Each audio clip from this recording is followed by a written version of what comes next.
Professor Callie says that we just get started at the time, and it is now time. He's recording to my iPhone. So yeah, I asked if this thing's on, and it's on. And now I'm going to tell you about the story of 4 classrooms and a desk. But I want to know a little about you, and whether you and I all sort of experience the same things. So you've ever been sitting there at your desk, and this happens occasionally. Suddenly you actually have some moment of free time, and you think, maybe I'll upgrade my iMac, or maybe I'll get to that reading that I've been meaning to do. But then someone walks in, maybe a faculty member, and they say, I have an idea. And it's actually a good idea, but there goes your free time. Has this happened to you? What happened?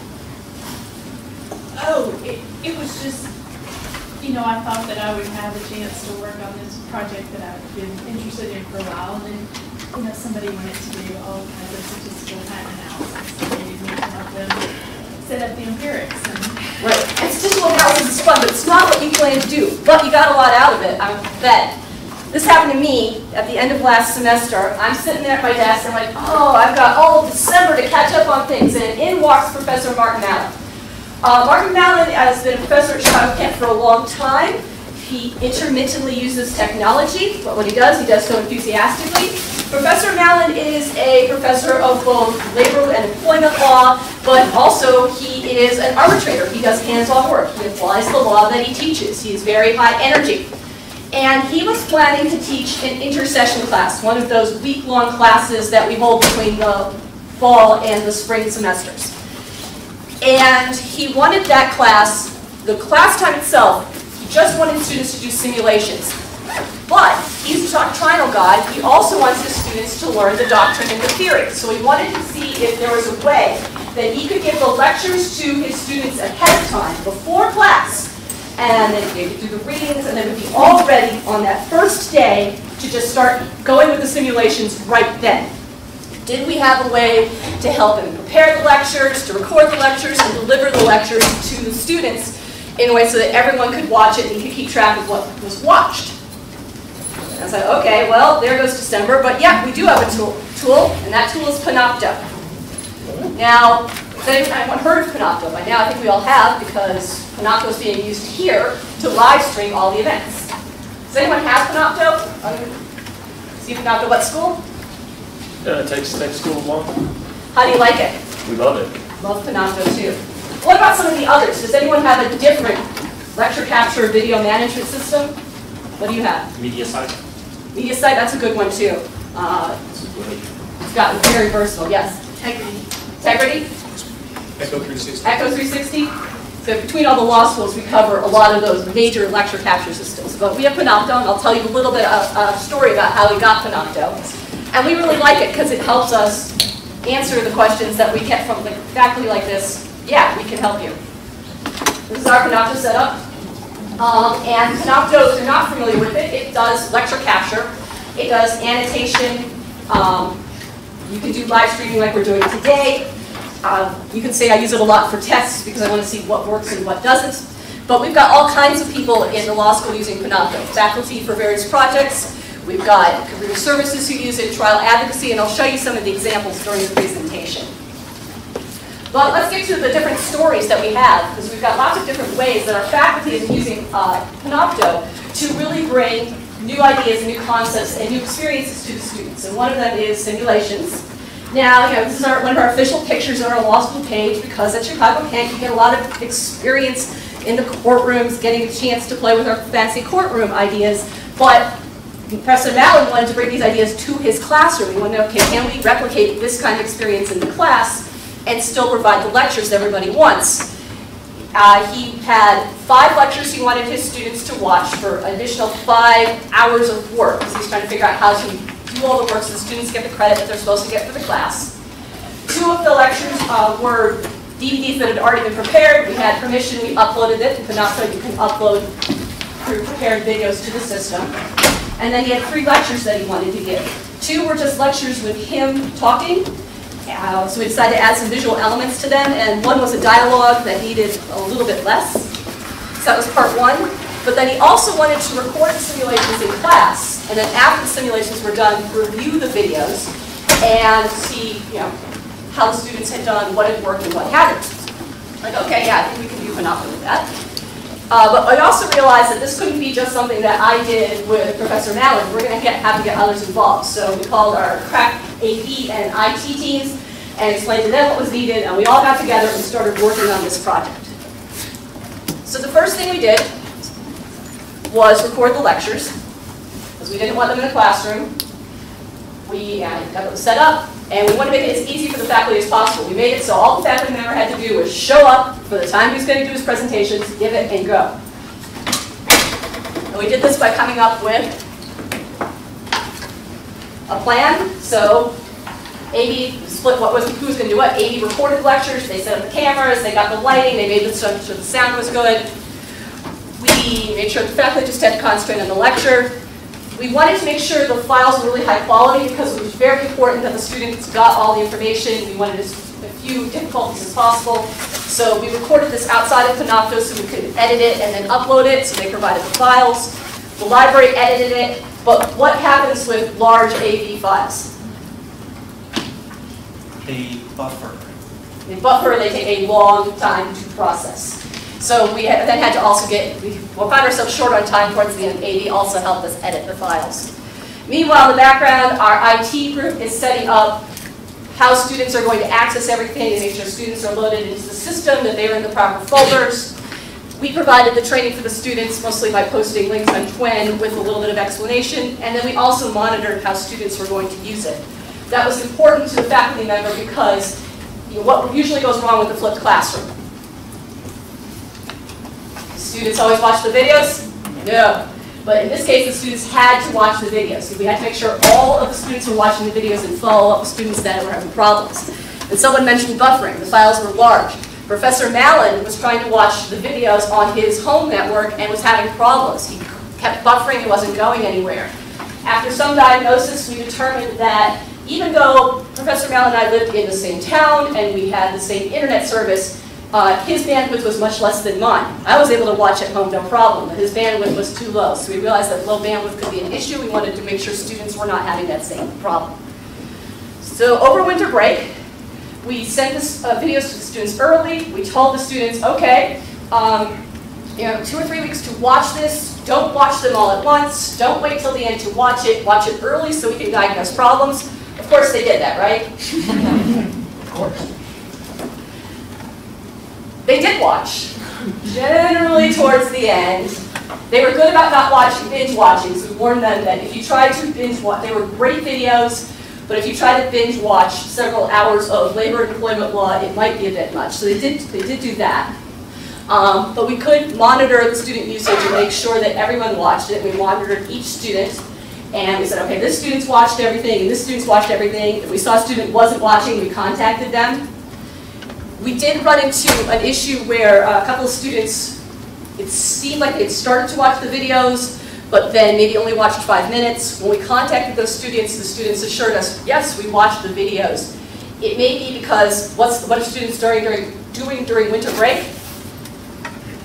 Traveling.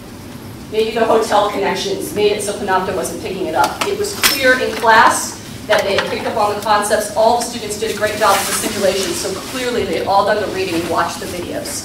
So we were able to monitor, go back, contact the students who had problems, and just make sure everything was going okay. So what did the students say about this? We asked them about the class, how they liked the class. They gave the class the highest rating because they really enjoyed the simulations and seeing how the doctrine and theory was then played out in practice. They got to see how this all worked together. We also did a special evaluation where we asked about the different components of the class to see what worked, because we wanted to know if we taught the class again, what we should include. We asked, were the videos helpful for their preparation? And pretty much universally, they said yes. They particularly like that interview. There's a dialogue I'll show you in a minute where there's the standalone videos and they're great, but what they really responded to was a dialogue that Professor Mallon had with our clinic professor where they were sort of talking about how arbitration worked. I'll show you that video in just a second. One of them said, incredibly helpful, good to hear. One said it made the week easier. The simulations were not easy to prepare for. They required a lot of work. So having the chance to get a lot of the bulk of the reading and the lectures out of the way before they did the simulations and had to concentrate on them, they found that really useful. We had one student who admitted that they hadn't done all the reading, so they said the lectures compensated for their slack behavior. Good to know. We also asked if the lectures were too long. They tended to be an hour or longer, and we talked about maybe we should make them shorter, but it's a law lecture. They're going to have some length to them. So they said maybe a little long, but probably as long as necessary. Not sure what to do about that, but maybe next time we'll cut down the lectures into segments. We had a couple of students who said that the lectures were redundant, having done the readings. We also saw some students who said the readings were redundant, having listened to the lectures. I think a certain amount of redundancy is important because we want to get certain points across, so hearing it again never hurts. And then we had one student who said the video lectures weren't useful because he already knew the material anyway. We can't help you with that one. But what happened to those simulations back in class, which I haven't really talked about? Those didn't work out so well this time, but we've got some ideas about how to work them next time. First, when we tried to record, we ran into one of our initial recordings. The sound quality wasn't as good. We fixed that later with some really good mics, so that problem was solved. But when Professor Mallon tried to show some of the videos in class, the simulations were long, and he ran into a buffering issue. I think that that can be solved by preloading the videos into tabs and then moving to the point of the video that you want to show in different tabs, and that would help that next time. Sometimes just moving from, in any video, quickly from minute 2 to minute 10 is not going to be a quick process for most video systems, including Panopto. But he got sick of looking at the spinning wheel and wound up not using that feature. But this was one of the favorite interviews. And our AV people. Okay, so first of all, I want to really thank you for that's Marty. To make a guest appearance. That's the head of our clinic, Richard Gonzalez. Oh, certainly, happy to. Pretty cool that we can do this virtually. But the students will be required to observe this and attend this via the internet, just like they would in regular class. So we're going to talk about representing clients in employment arbitration and in employment mediation. So let me just start out by asking, you represent employee claims. Do you ever represent employers? Oh yeah, every now and then. I have one now. And, so usually before the law talk grocery sort of employers that don't want to pay the big firm rates. Cool. So maybe you can... So you can see, Marty's actually pretty excited that he has a chance to try out this new, we're going to show everybody, the student's going to watch this virtually on the internet. He's really excited to see how this is going to work and how students are going to respond. That's before that. And he's working with the head of our clinic, who's now also seeing, there's this video system. Maybe in the clinic, we can take advantage of this. So we're starting to see different ways that we can use Panopto throughout the entire law school. So that was an exciting moment too. But you can see he's excited about the possibilities and continues this excitement throughout the class. So that was a fun class to do. So when we were done with this, a few weeks later, we did a presentation for faculty, showing faculty what we'd done in class, in Marty's class, and how it worked out and how the students had responded. And one of the people who attended that presentation was our new head of experiential learning, Professor Maureen Edisani. And she was teaching a client counseling class. She had an idea, because it always starts with, I have an idea. She wanted her students to do a final project where pairs of students, she had 30 students, each one would get in pairs, they would do a client counseling session with a mock client, and they would be graded on that. But how to do that? She would try to set up 15 different sessions, and that would be difficult to schedule. It would be difficult to schedule the clients, difficult to schedule the students. She could try to do this outside of class time, but then that gets into student scheduling problems. So she said, okay, let's take one of my 2-hour blocks of class time and see if we can find 5 free rooms in the law school and just record all of the client sessions for the professor to grade later. So we found between AV and, well, we had 5 free rooms, and we said, okay, let's see if we can make this happen. But again, it required a certain amount of coordination. We can't just tell her, yes, just go use Panopto and it'll be fine. We had to make sure this is going to work, particularly because this is for the students' final grades. And there are 5 classrooms. And some of them are built for great acoustical abilities. One is an old lab, and the sound there tends to be less acoustical, so how are we going to compensate for that? So what we did is, before class, is we went to all 5 classrooms, and AV and the library tested to make sure everything was working. And we did mock recordings, we tested, made sure the volume was okay, made sure that the camera angle was good, and we found that we could successfully do it in all the classrooms. It was going to work fine. So we had a slightly nervous faculty member, and now she's feeling a little better. Well, we recognized that this is for a grade, so we also came with a recording checklist. We wanted to make sure that we covered everything that could go wrong, because we wanted it was vital. This is going to be the one shot that the students had to do this, one shot with the mock clients. A lot of them came from outside the school. One shot to record, so we came with a checklist. How are we going to handle the camera? Everyone was on the same page there. How are we going to handle Panopto and making sure everything was loaded? We went through, this is the Panopto recorder for the Mac. Also there's one for the PC. We made sure, okay, everyone knows when Panopto records on the computer, but you want to tell Panopto to record to a particular file in the Panopto system. We have a hosted system, so we're just saying, take the file from the computer, put this here in the right place in the hosted system, because if it goes in the wrong place, it's hard to find. And we had people who were, we had ways of handling problems. We made sure people had cell phone numbers, and we had different people monitoring the 3 floors that these classrooms were on for any problems. And we pretty much had everything covered. The day comes, and we are ready to go. All the classrooms are set up. AD's got those cameras working. We're ready to go. Panopto was not.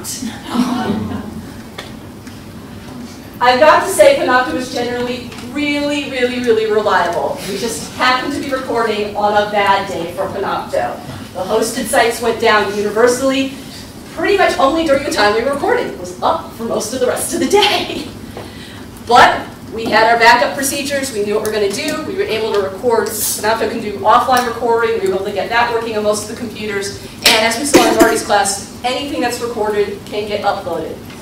So despite this setback, in the end, particularly thanks to the AV department who worked diligently to make sure everything got back up, all the recordings were uploaded, and the faculty member was able to watch them later and provide the students their grades. We had a very happy faculty member. All she cared about, can I watch these videos? Can I see them later? It worked, and she's happy, and now we can go back and use this again in her class and in other classes. So, a good ending. Quick question. Yep. So when the students do the recording, are they able to play it back and go, oh, since it's an assignment, oh, I didn't like that, can I redo it? Did you allow for that, or? In this case, no. I will describe some cases where they might be able to do that. In this case, it was just we're recording and going. In this case, we wanted to make it as simple as possible so that they can do that. And in general, I think the students were happy with this. And it was a live client exercise.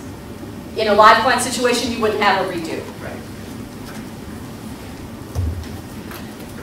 Most of the work we do with Panopto is usually in the classroom. We do have some faculty members who are working on their desks. In the storytelling keynote that we just heard, we heard, you could tell the story of contracts or do some introductions to your class beforehand to add elements to storytelling, which is exactly what Professor Adrian Walters is doing with his contracts class.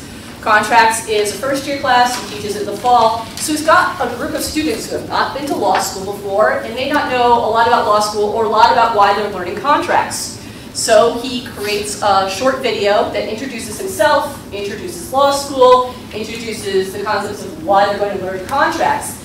But when Adrian approached us and said he wants to make these videos, he didn't want to spend a lot of time. He didn't want to have to learn Camtasia, as awesome as Camtasia is. He wanted a simple tool. I want to start my PowerPoint, record me speaking. I don't want to show my face. I just want to show my PowerPoint slides. Do you have a tool that can help me with that? Yep, Panopto is it. So we helped him, we showed him how it works, and then on his own computer, he records his own introductions. He's recorded this one here. I'll show it to you in a second. And he's recorded other ones since. I even saw that once he recorded an entire lecture on a day that Chicago had bad weather. By the way, sometimes Chicago has bad weather. And one of the reasons we were interested in that was to do precisely this. And Adrian handles it himself. You'll see here, by the way, when you watch a Panopto video, there's a lot of different components that can be added. So here, you can watch the main screen. You can jump from slide to slide, particularly if you're using PowerPoint or Keynote. It also picks up titles from PowerPoint and Keynote and lets you jump through a table of contents. And you'll see way on the left side the ability to add notes and comments. I'll get to that in a second. That comes into when students may be recording and wanting to do a review.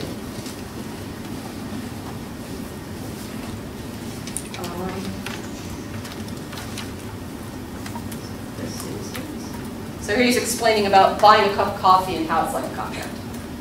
A simple example of an everyday retail transaction. Buying a cup of coffee. Turns out this simple transaction is very meaningful from a legal perspective.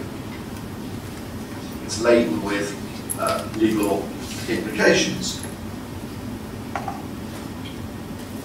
Here's the kind of thing that happens when we go into a Starbucks coffee shop. First we get in line until we get around this spot here by the counter, which is where we're going to place our order. Let's assume that we want a beverage that they'll need to make rather than just a regular coffee that they have pre-prepared and they can just pour out and hand over to you at the counter. Well, if you're me, then you're going to need to remind yourself of the full extent of the beverages on offer. So you might be looking up here at the board to check your options and the prices.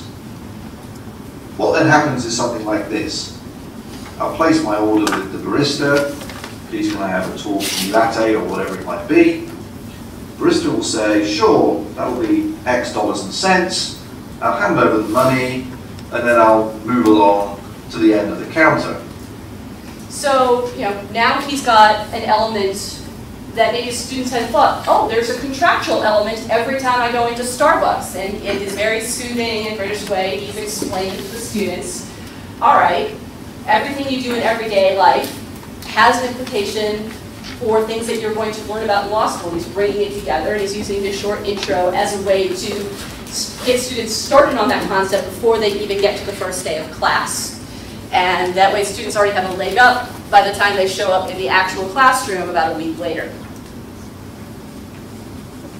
One other thing he does with his presentation here is instead of having students go to Panopto to watch it, he actually embeds it in his course website. He uses a WordPress site for his students, and down here is an embed code that he can just copy and paste in and use for his students.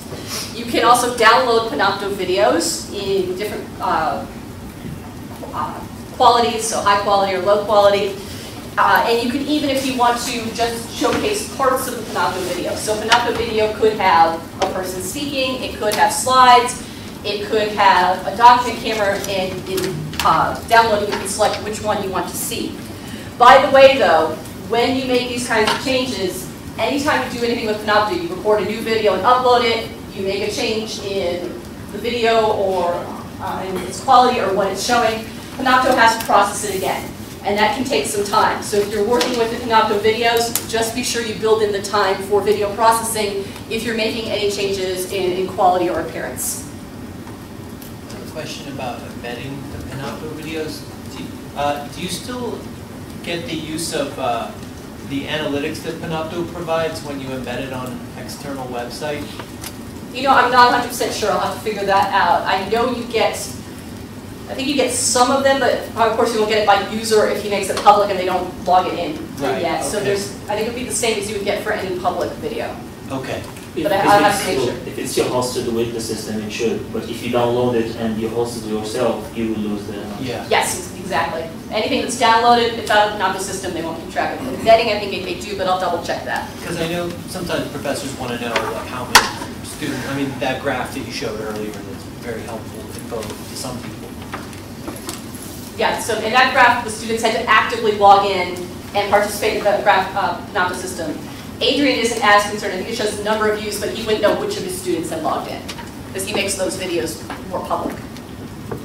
So you had asked about students doing redos and being able to develop skills. We do have trial ad faculty who are using Panopto as ways to record students and provide feedback. for their actual courtroom type experiences. One of our LLM faculty members, Patty Sudendorf, in the fall semester wanted to make sure that class time was used as much for the students doing practice exercises, and then she could provide feedback later. Panopto has a system that can help with that. I pointed out the notes and comments earlier. And this is maybe a case where students may do the same exercise multiple times and then she can provide feedback on it. So, this example is me, but there are ways in Panopto for people to take notes at different points in the video. Now, for traditional lecture capture, this might be used by a student who just wants to make notes of, come back to this later, I don't understand this concept, this is going to be on the exam, and the notes are only viewable to that student itself. But there are ways to make the notes viewable to others who have access to the video. Now, I can see a problem here. I've got 40 student videos in a folder, and everyone who has access to the folder can see the notes. That can be an issue. But Panopto has something called a Dropbox. You can load student videos to a Dropbox. Students can access it for loading purposes, but any individual video that's loaded can only be seen by the student who loaded it and the faculty member, and it can't be seen by others. So you can make the notes public so everyone can see it, but it's in a Dropbox. It's just, the notes just go between the faculty member and the student. So the faculty member can then themselves review what the students have produced and say, you made a good point here, watch your volume here, you said something incorrect here, and the students have almost live minute-by-minute feedback of what they've done. So that's what the notes field has been really useful for. There's also a comments field, which I showed at the bottom. Comments field are general comments about the whole video, watch your tone, you did a good job. They are public to anyone who can see the video, but again, using the Dropbox feature, that's limited to just the student in the video and the faculty member themselves. And she did this with quite a few videos, and the students appreciated the feedback they could get that they could watch later on their own. And all the students had to do was to watch the feedback was log into Panopto, access the videos, and look at the notes and comments, which should have been easy, except for this was in the fall. And Panopto at the time required that Silverlight be installed to access the notes and comments feature. And a lot of students didn't have Silverlight, didn't know how to install it, so we had to add that to our instructions. And in today's browsers, we have another problem with Silverlight. Anyone run into that? With Chrome. With Chrome. Anyone using Chrome on the Mac? Silverlight working there at all? Well, every PC. What? PC as well. Yeah, PC, we've got some issues there. I thought at one point there was a way to force a PC to use Silverlight. I don't know of any way to do it on the Mac, but I may be missing some instructions in there. In any case, we definitely saw they were going to have an issue here. Fortunately, shortly after the students ran out to these problems, Panopto came with an update where they mostly got rid of needing to use Silverlight for many of the functions. So now Panopto uses Flash on a computer, HTML5, they do a lot with mobile. So Silverlight is not as much of an issue as it was. And even on the computer, for those few things that still use Silverlight, we just go into Firefox. That was good. So back into the classroom again. We have a happy trial ad students. So now we have another faculty member who approaches us. I've got another problem. Anyone here teaching in a school where there are some classrooms that we'll just call laptop free? Do you record in those classrooms? Yeah, I find in a lot of cases that that's a student expectation. I can't have a laptop, would you at least record it? And that was the request the students had made. One of our faculty members said, I need the laptops to be gone, they're being really disruptive, but he did agree to record it. He only wanted to record audio because he wanted to make sure the classroom experience was the preferred experience, and he was a little afraid that students wouldn't come to the class. So he said, all right, just audio. Again, AD said, we'll do that for you, no problem. They came to every class and they recorded the audio. But at least initially, I think he changed his mind later, he also wanted to make sure that those recordings only went out to certain students because attendance was very important, and he wanted to make sure students weren't using the audio recordings as a reason to stay away from class. So we showed him how to manage permissions because Panopto has some really great permissions tools. And it actually changed just in the last few weeks. So he wanted to make sure that he could just share it with the specific students that he wanted to have access. So we showed him how to use specific people. All right, these students are the ones you add for those particular videos. And other students in the class would have access. I think later he opened it up to more students. So that was a useful feature. The way this worked before, a few weeks ago, you could also make videos available to anyone in your organization. But when you log into Panopto, that means that anyone who logs in can see those, and it gets a little messy. So they've now introduced anyone in your organization with a link. So that's a convenient way to do it. You can make videos public. That's what the faculty member who did the contracts did. He said, okay, I don't care who watches it. They're not likely to find it anyway. We'll make it public. People don't have to log in. But then we had Professor Mallet said, well, I want to share some of the videos that I've done with people on the outside, but I don't want to necessarily make you have to make logins for every one of them. Is there an easy way to do that? And when he asked a few weeks ago, there wasn't. We had to download the videos and put them on a USB drive.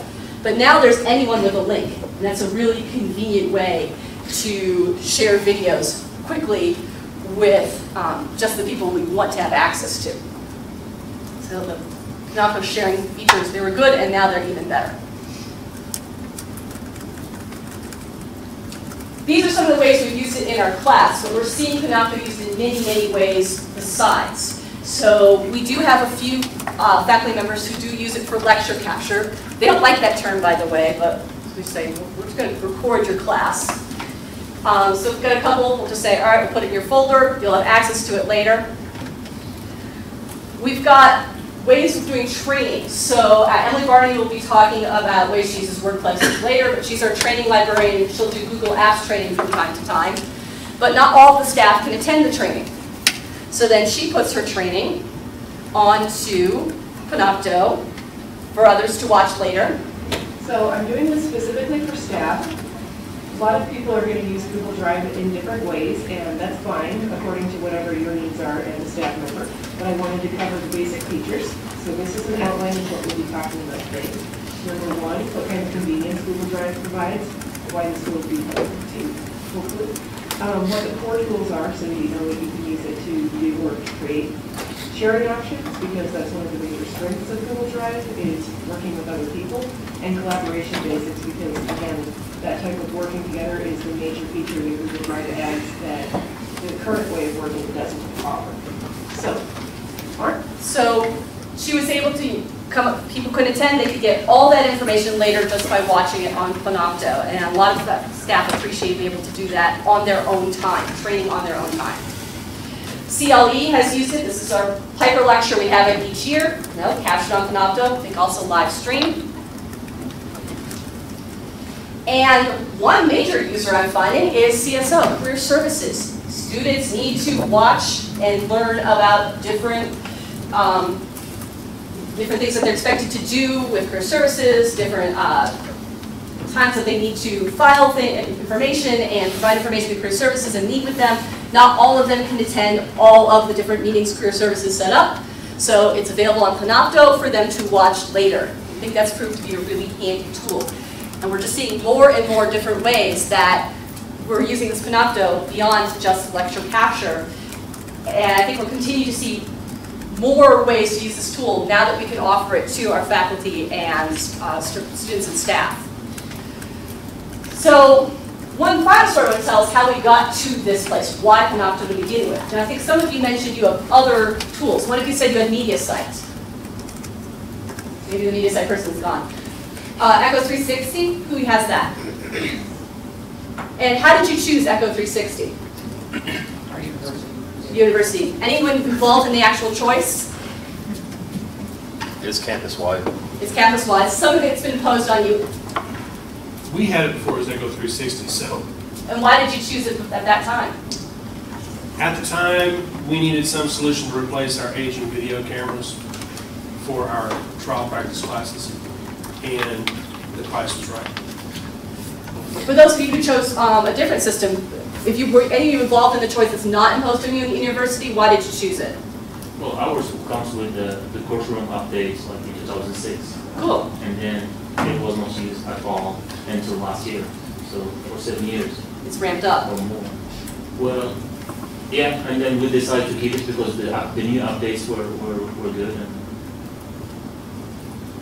We back? Oh, we did our own DIY system. Wow. Purely on price, but we've outgrown it, so we're looking for one of the professional options at this point. We moved from a homegrown one and media site in a particular program, but one of the reasons media site was out for us was price. I mean, it just, Panopto was a much better price for us. Media site has new recorders, by the way. They're much more cost effective, I find.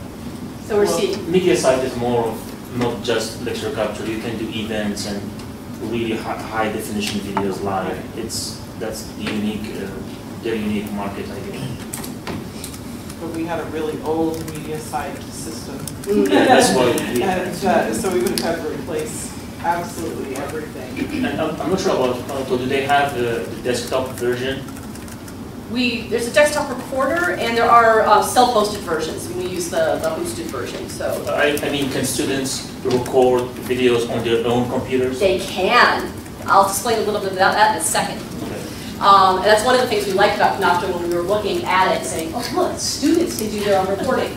So when we went to introduce Panopto, this was something we were choosing for the law school. Our main campus has a homegrown system that's meant for main campus use. It requires student workers to man cameras. It's very fancy because our main campus has been involved with video learning for decades, so it's something that's been entrenched for a while. They too are looking for an alternate system, but we realized we had to go on our own. We had an older real player server, but that wasn't working as well for us. We needed something that could both handle recording in the classroom and maybe let us get away from media player.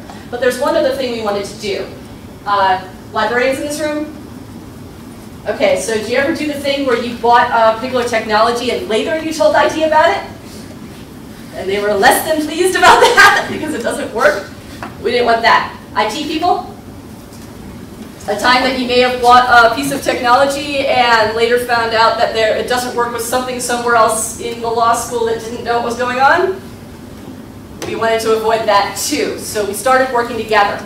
We started looking at lecture capture systems actually back in 2010, but we made the mistake of telling our faculty we were looking at lecture capture. Like, well, we don't want our lectures captured because we're going to be on YouTube and students won't come to class, so don't do that. All right, let's try again. So then we started looking at it again when we realized there was more and more demand for recording, but one of the solutions that we had was putting the recordings on DVDs and putting them in the library, and no one wanted to be involved with that anymore. We also realized we had to rebrand it, so we started calling it video management. And we looked at AV, IT, and library got together, and together we looked at different systems. We looked to see what was mostly used in law schools. Media site was expensive, so probably it was going to be for us, but we started looking at Integrity, talked to law schools that used Integrity. We looked at Echo360, talked to law schools that used that, and we looked at Panopto and talked to law schools that were using Panopto. Integrity and Echo360 at the time were very much focused on lecture capture. They had great tools for a student sitting in class, and they can use their mobile device to mark something that they want to come back to later, but we knew that that wasn't how we were going to use it. We started looking at Panopto because it seemed to support many different ways of using the system beyond just lecture capture. We saw it had student annotation capabilities where students could talk to faculty and faculty could talk to students. It does have the ability to download and record, and students can do that along with faculty, staff, whoever wants to do it can make the recordings. It's simple, it doesn't have too many bells and whistles. But then other things we liked as well. Panopto for us charges based on time. So we knew that when you make a recording, someone might watch 5 minutes of the recording. Or they may not watch, only a few people watch the recordings. So we liked a system where it said, all right, we will charge you on the number of minutes that are being watched. Don't worry about how much you have loaded into the system, and that was useful to us. We wanted the ability to upload videos, Panopto offers that. And we wanted the ability to monitor stats, at least to have a good idea of who was watching when. So Panopto offered all that as well. So after working together, evaluating different systems, collectively we chose Panopto, knowing from each of us, from our experiences, how our users are going to use it, and that made sure that everybody is happy with the system. And we're coming up with new uses for it every day. So it became a great collaboration. We do have a few future ideas of things we want to implement. For example, when we bought Panopto, the microphones in our classrooms go through our Crestron system, but our Panopto system works on our desktops, which means that the mics do not automatically record and send to Panopto. So we're looking for solutions on how to handle that. So, okay, you know, sometimes what we have initially doesn't quite fit where we're going, but we'll always be on the lookout for ways to change it. We don't do a lot of scheduling recordings, partially because there aren't built-in mics in the classroom, but as we implement those, maybe we'll want to schedule certain recordings. So for the class that we always knew we were going to do audio, that could be scheduled in advance, because right now AV still has to go do setup, and we want less pressure on AV. Panopto also offers a smart search capability, which we have not implemented. Now, Panopto by itself has a great search capability. And you saw that when you uploaded those PowerPoints, it would pull out the titles of the PowerPoints. Those are searchable. PowerPoint says bank, I search for bank, Panopto will pull out the presentations where bank is mentioned in any text that it knows about. It is also possible to implement Panopto, but it does require additional resources so that it can also find where someone mentions the word bank. That's not something we've done yet. It might create some messy searches, so we're not sure if we want to do that. Captions are also an issue. Some things are captioned, but if you're going to get things captioned, you either have to do it manually or get a professional caption service. This is a concern of that labor and employment faculty member, so something that's always on our mind, and we're always looking for different solutions for that. So, Panopto.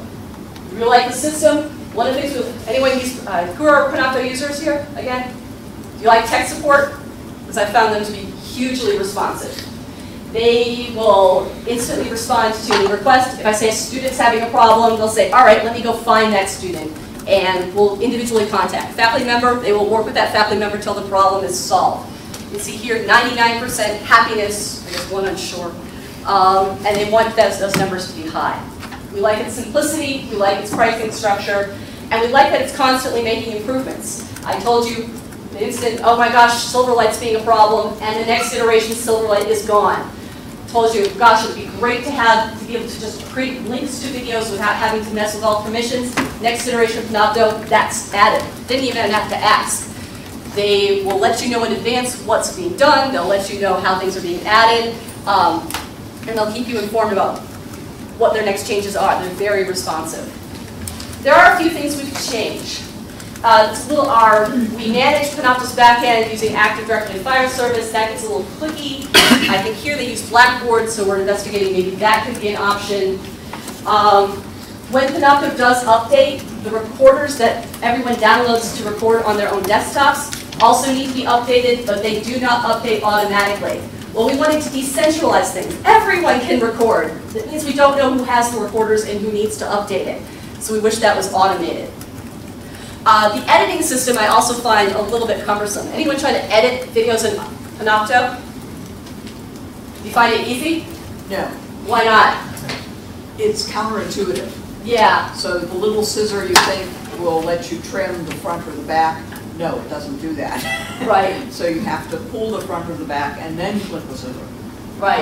But when in doubt, always save as. Yes. This Emily here tried to edit her training video to cut out questions and answers that wouldn't make sense outside of the session. It took her hours. It would have been much easier in Camtasia, and no part of it was intuitive. It's okay if I just want to cut out the beginning or the end, or bring two sessions together, or take a session and break it apart. But beyond that, I think the editing is a little messy. She'd also like to remove the picture-in-picture, but that's not happening here as well. So I wish the editing tools were a little better. So we've learned a lot over by using Panopto. One, preparation is the key. Understanding what can go wrong, particularly special projects. By having all of us work together, AV, IT, and the library, we can cover all the angles and handle any problem. Good mics are a must. The one time when we didn't have a good mic, the recording wasn't as good as it should have been, and since then we're always just making sure, okay, the mic is good, we've got it. Cameras are not as necessary for many. A lot of times faculty members don't want to appear on camera for what the faculties want. That said, there are times that you are going to want a good camera, and we're experimenting with some really good cameras in the classroom. But for day-to-day use, just if you have someone that's like, oh, I want to record myself, but I'm not going to go on camera, don't worry about that. If I'm recording something special, then you're going to want to have a good camera, so I'll just understand when it's going to be necessary. Being that we work in law schools, has anyone ever suggested you create some sort of waiver that they sign at the beginning of the semester on students' behalf and or professors' behalf? Because I had one professor who said, oh, well, you need to change the camera angle because we might be able to read what is on their laptop while they're supposed to be paying attention. They might be surfing or something. It was just very kind of paranoid, but... That's a new one to me, that one specific. The camera so far has usually been placed in such a way so it can't see it, and even the one that we're experimenting with, when I saw the angles, it was just getting things in the front of the room and wasn't capturing what the students can do. It's placed in such a way so it doesn't capture anything the students are doing. That said, that was another issue we ran into initially. Who here is from Illinois? So Illinois has this rule, or maybe your state has it as well, anti-recording rule. You're not supposed to record without people's permission. And that's been extrapolated that you can't record in the classroom without people's permission. Our general counsel now says it is assumed that if you're in the school that you may be recorded, and our faculty members have their own policies that they put in place for that. Well, our students, they sign the release form the first day for photo and video while they're in school. And when we record, we never record students because we don't need to record them. If there are questions, we don't record their face, we record the audio only. And then if we have guests, we always have video release form. And that's another way to handle it. And there is no release form for faculty because they are paid for that. So yeah, we do inform. It's part of their job. Yeah, if we do inform the students, and they can see the cameras there. For now, once we have cameras in the classroom, we'll probably do more to make sure that they know what's going on. We also found that it's necessary to keep everyone in the loop and everyone has the same understanding. Because when we do run into problems, it's because the faculty members think that one thing's going to happen, and the library thinks another thing's going to happen, and AP and ITS think another thing's going to happen. But when we test, and we are all together, and we make sure we're all on the same page, that's when we have successful projects. We also learned that this is a really versatile tool, and it can do quite a lot, and we're really excited to see where it can go next. We want to do more students' recordings of themselves, and we want to do more recording of experiential learning in the classroom because that is where law school is going, and that's a great opportunity for feedback. But what I wanted to ask you guys is, what are you doing with video in your law school that maybe the rest of us can consider? How are you using your video management systems to record student experiences or special faculty projects? Yeah? The moot court teams use it a lot to record sessions, and then the faculty will review their recordings. It's actually one of our most popular uses for it right now. Yeah, we've been approaching moot court. It's been a little slower, but we want them to, we've mentioned that, and we're hoping to ramp that up. So. They're actually kind of pulling the whole system along. The students really like it because it's easy, and the professor who's in charge of that program likes the technology, so it's been pretty painless. Moot court. You move up that back? We actually stream the moot court tryouts to a lot of the judges who can't make it into the building at the time, so that they can see the students' performances and collectively vote on who will be the team for next year. Wow. So to reach people outside of the law school, the video is really helpful. It's a private stream that's not, but it's to reach the people at their desks. So our judges are volunteers, and they're not necessarily going to come into law school for 2 days during tryouts. Right. You had something? Well, we do live streaming of events in the law school, and we also do multi-camera for mock trials and reenactments. Other examples? Okay. We have our students in basic and advanced skills. We record all of them, and then they have to pick, I think, 2 to do self-critiques. And then at the end of the term, faculty does meetings one-on-one with each student and critiques their self-critiques. Any more? That's all back there. Back there? We have a lot of faculty that teach at a distance, so we use things like Zoom or Echo 360 to have instructors pre-record their lectures so they can have like an asynchronous experience for their students. I have a faculty member right now over in Egypt, and we couldn't really find a solution that handled Egypt, so he Skypes in and I screen record him. That'll do it. Yeah. Any ideas? Wait, one more. My former institution, which I'm just leaving, but an extensive distance education programs, we flipped the classroom on everything. All general classes are done through Echo 360, and each week, once or twice a week for the class sessions, we're using either, in our case, Blackboard Collaborate, or we've been experimenting with other technologies, such as the Google Open Air, and to do the live, interactive discussion class sessions. We run case studies through it. We do that. We do maybe 60 classes a year like that. Okay. Anything you would like to see done that you're not seeing done in English schools yet? You just make this happen. For that? Captioning. Captioning, yeah, that would be nice. And that's hard. Why is captioning hard? People have accents. It's expensive. Takes too much time. Automatic captioning, but it's got an API built in to do captioning, but then you have to pay for it. It's not cheap. Yeah. Good captioning means a human intelligence actually doing the transcription. We've got some ideas for ours as well. We keep mentioning we want the students. We just started CLE. CLE, okay. And live CLE. Yep. As an income for the school, income generation for the school. So there's all kinds of different ways, particularly to bring the experience of the law school to people outside, to have students' experiences recorded. We want students to be able to do exactly what you were saying, to have them record themselves again and again. We've been working with our legal writing to introduce the idea of, all right, you guys have your oral arguments, record your practice, even just a few minutes of it, and share it with your peers. They're a little reluctant to do that. Share it with your faculty, so we're trying to ramp that up as well. We want to get into our moot courts, we want to get to trial ads, anything where we've got experiential learning, and we're trying to introduce more elements of experiential learning in classes that are traditionally doctrinal, so okay, that will be recorded.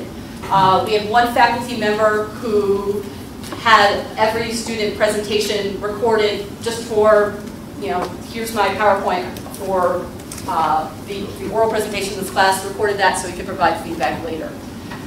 So we're hoping to see more uses like that as we go in the future. And as Panopto continues to add new features and bring new ideas, we're excited to see how we can incorporate those. Some of which I'm not sure. So Panopto's now part of Salesforce. I'm not sure how that's going to work all together. But another thing that's now happening is apparently Panopto and Twins can now talk to each other. It's not ideal, so we're not going to implement it yet, but we're looking for partnerships like that, which we can take advantage of and continue to make the student experience more seamless. Okay, you don't have to log in many different times to watch one video, for example. So we're hoping we can do things with that. So I want to know from you guys, do you guys have any questions about video capture, lecture capture that we can in general answer? Yes. How does it work? How many are involved in a recording? For example, there is a recording, a faculty call for record class at 6 p.m. Who's going to be there? Who's going to record? So for that instance, it all depends. So faculty says at 6 p.m., our AV staff will show up with a camera. They'll show up, they'll connect everything to the classroom computer.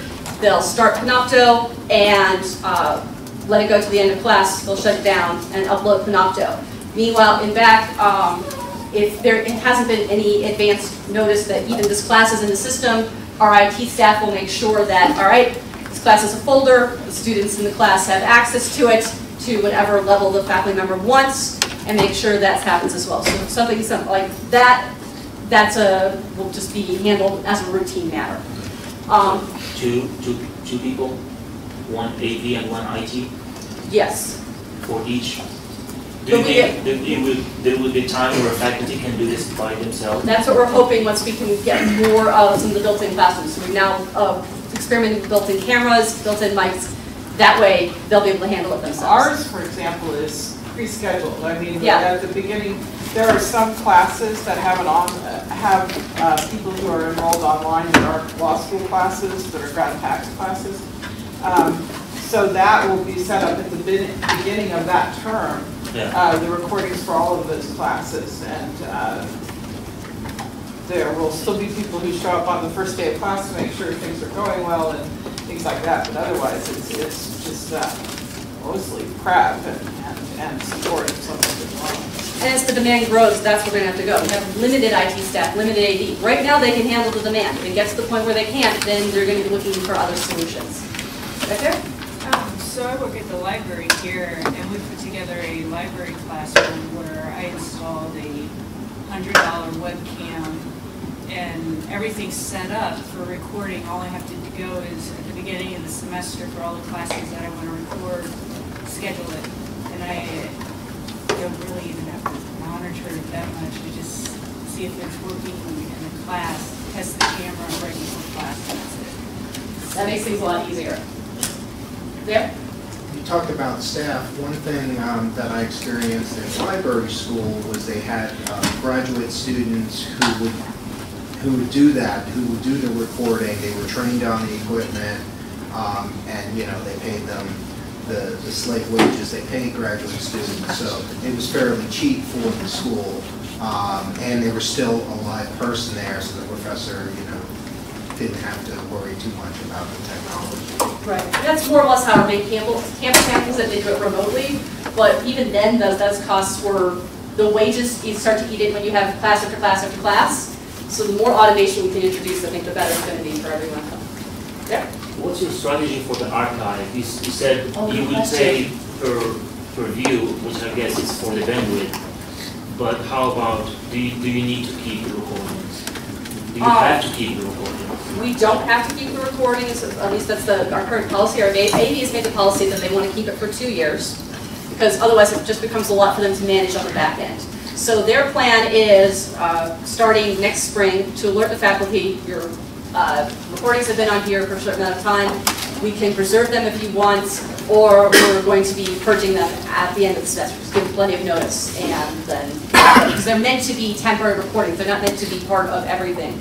Anything that's special, an event, then we can tie this into our digital commons system if we wanted to.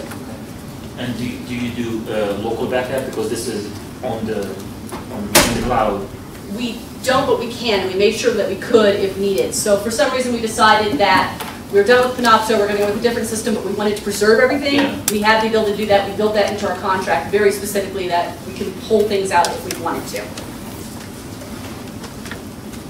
And that? So you indicated that if a faculty member said at 6 o'clock they wanted their class recorded, that 2 people are going to go down there, start the recording, and then somebody's going to be there to finish it? What are the hours of your staff? One person will do the recording, then whoever the IT person can do the rest, their part later. So, but someone will record, because we have, I think we have someone on AV the whole time we have anyone who's in the classroom, because there could be questions about anything at any time. The computer's not working, something wrong with the projector, so there's always a staff member available, but and so one of the things they can do is record. And there may be times that they have to say, I'm sorry, I'm already in a different classroom, I can't meet that last minute request. But my understanding is in general, those requests have been met. I'm sure you will find some champions who will be able to do it themselves. We started with, we have a couple of faculty that they do a really good job. They record everything themselves and manage everything themselves. Right, and the one faculty member who does those intros to class, he does it all himself. Yeah. So I've taught another faculty member again.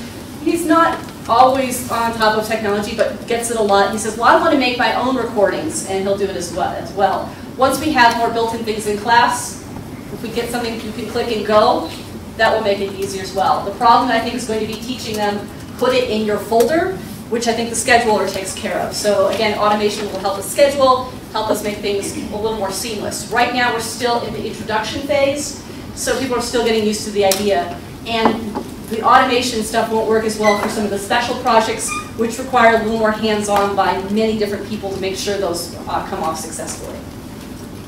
Your professors or your students made extensive use of the notes feature, or? Not yet. We're still ramping that up as well. There's parts of that that aren't as intuitive as I'd like, particularly to share notes with other people. You have to do a little drop down.